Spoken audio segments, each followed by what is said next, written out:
Hello. Today I will present variance-based pruning for accelerating and compressing trained networks, a one-shot structured pruning approach for compressing trained neural networks efficiently while preserving their accuracy.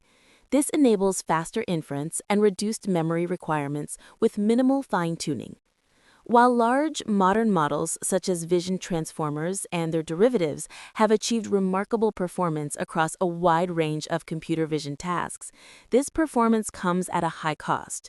These models are expensive to train, slow to execute, and memory-intensive, which limits their deployment on resource-constrained hardware. To avoid the training altogether, one can use the vast library of freely available pre-trained models.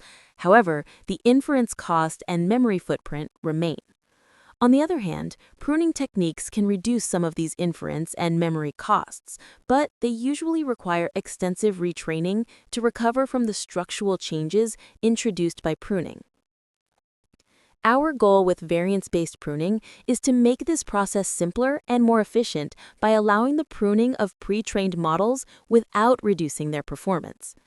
To this end, we propose a one-shot structured pruning approach that operates directly on trained networks. Instead of relying on gradients or complex optimization, we use a purely statistical criterion based on the activations inside the network. More specifically, we target the hidden layers in each MLP and collect activations by passing batches of data through the network. For each hidden layer neuron, we compute its mean and variance over a set of input data. To do this efficiently, we use Welford's online algorithm, which allows us to compute running means and variances in an online manner, avoiding the need to store all activations. Once these activation statistics are computed, we rank all neurons according to their variance globally across the entire network to find the least active neurons overall.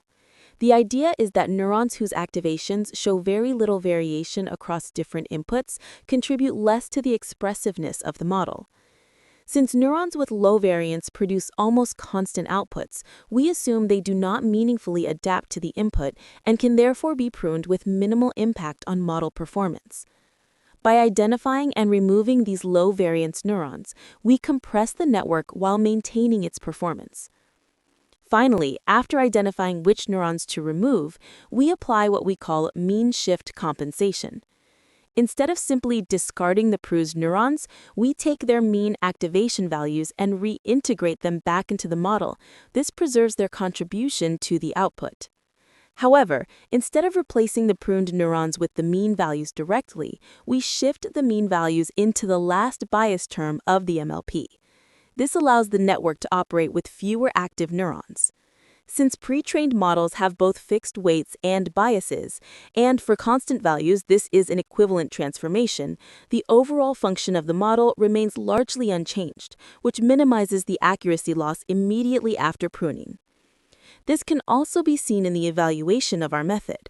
For example, when applied to DEIT base model, we reduce the number of hidden neurons by up to 55% and recover over 99% of the baseline accuracy after only 10 epochs of fine-tuning. In practical terms, this translates to a 1.44 times speed-up in inference while maintaining almost the same accuracy. For lower pruning rates of up to 20 to 25%, we can even deploy the model off the shelf without any fine-tuning, highlighting the accuracy retention immediately after pruning. We also explored combining variance-based pruning with dynamic pruning techniques, such as token merging. These techniques focus on reducing the number of processed tokens at inference time rather than modifying the model structure itself. By combining the two, we achieve more than a 2 times speed-up while maintaining 98% of the total performance and reducing the model size, demonstrating that our approach is complementary to existing dynamic strategies. To summarize, variance-based pruning provides a practical solution for compressing and accelerating trained models with minimal computational overhead. It is both easy to implement and effective in real-world settings where retraining large models may be infeasible. By reducing computation, storage, and latency simultaneously, variance-based pruning helps deploy high-performing models to resource-constrained systems. Thank you for your attention.